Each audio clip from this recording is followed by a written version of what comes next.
Të përshëndetje, 5 anëtarët e Partisë Demokratike, pjesë e Këshillit të Rregullores Mandateve dhe Imuniteteve, kanë kërkuar mbledhjen e Këshillit për rregulloren e mandateve dhe imunitetet për të shqyrtuar, për të vijuar më saktë shqyrtimin e kërkesës SPAK,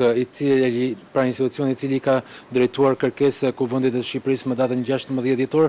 për dhënien e autorizimit për heqjen e lirisë, arrestimit të deputetes së Partisë Socialiste Belinda Balloku. Kujtojmë se mbledhja e parë e Këshillit u mbajtën më datën 19 dhjetor dhe nuk pati asnjë zhvillim për sa i përket kësaj çështje, u diskutua për rreth 5 orë vetëm për procedurat, u mbyll ajo mbledhje dhe pa vendosur një datë se kur do të mbledhet sërish Këshilli për rregulloren mandatet e imunitetit. Kjo është hera e katërt nisit të cilën Partia Demokratike, 5 anëtarët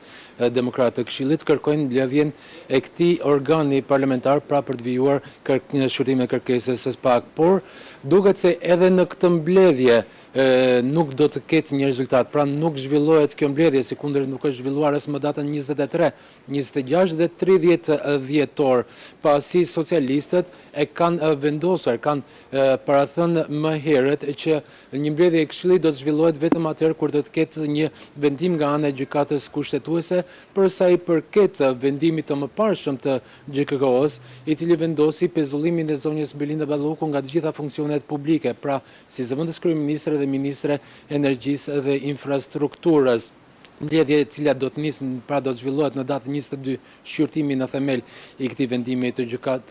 GKK-s, por se kur do ketë vendim final nga gjykata kushtetuese nuk dihet. Pra jemi në të njëjtën situatë, nisit socialistët të cilët nuk paraqiten në mbledhjen e Këshillit pasi kërkohet nga deputetët e Partisë Demokratike dhe deputetët e Partisë Demokratike të cilët vijojnë, sot është hera e katërt, vijojnë me këmbgulje për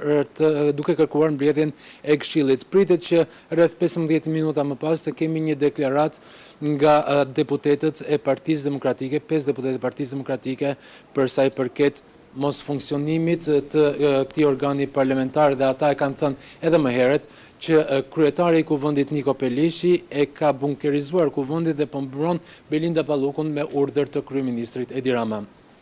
Faleminderit Ergys për informacionet. Faleminderit ju.